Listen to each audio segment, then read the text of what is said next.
Welcome back to digital class, and it's a discussion for the cycles in water booklet. And now we are focusing on the ways water changes its states, specifically evaporation. So when we look at evaporation, when we come back to this diagram, we know it is under here. Evaporation is basically where water changes by gaining heat, by changing its states to steam or water, vapor, or gas. So it's from liquid to gas. Okay, so let's look at this evaporation. So again, it's the process whereby water turns from a liquid to gaseous state without boiling. Now, just now, if you still remember in the previous video, we mentioned about when it comes to 100 degrees Celsius, the liquid, when it's boiled, it will become gas.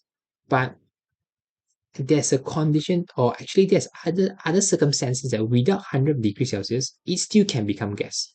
Okay, so, and it's also kind of confusing, like, this definition is kind of like almost the same as boiling.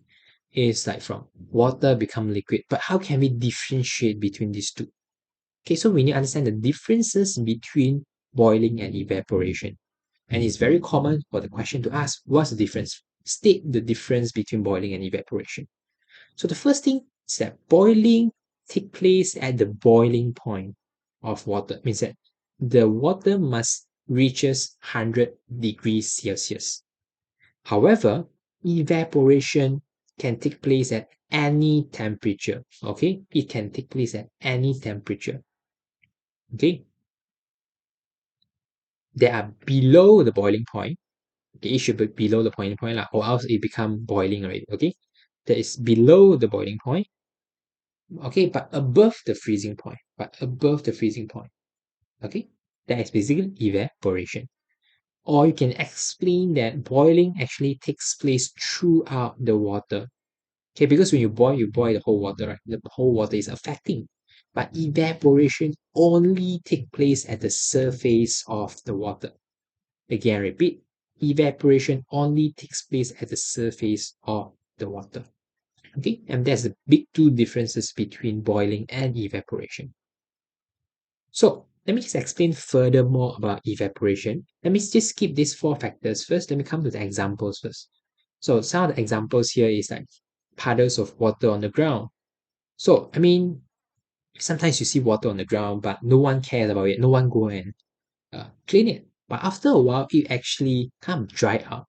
Why? Because of evaporation. Example, like in house at home, you are drying clothes, right? Under the sun. But the clothes is being dry, but is the temperature go up to 100 degrees Celsius that is like boiling? No, right? But it actually dry. Why? The water is evaporated. And we also have some examples like preparation of common salt. So basically, some people try to prepare salt by taking up seawater. Seawater is actually a kind of salty, right? Okay, there's salt in it. So it actually put there and dry out. So when the seawater is dry out, the salt is actually left. Okay. And now we have something called the misting fan that release fine water droplets and it evaporates easily. So I believe that you've seen this kind of misting fans before somewhere else, right? Especially at a very hot place. But how these things actually work? So basically, it actually works like this. So the environment is actually very hot or warm. It's hot, right? So it actually releases fine water droplets. Then how these fine water droplets helps? Because the heat from the air will be what? Will be gained. These water droplets will gain heat from this hot, warm surrounding. Then the air become what? Become cooler. And this water will what? Gain heat, right? Then it evaporates. That's why the surrounding will become cooler. So basically, the water droplets actually will absorb the heat from the surrounding, evaporates, and the surrounding become cooler. Okay? And of course, we also have this something that's very common, which is drying or drying our hair, our wet hair. Okay?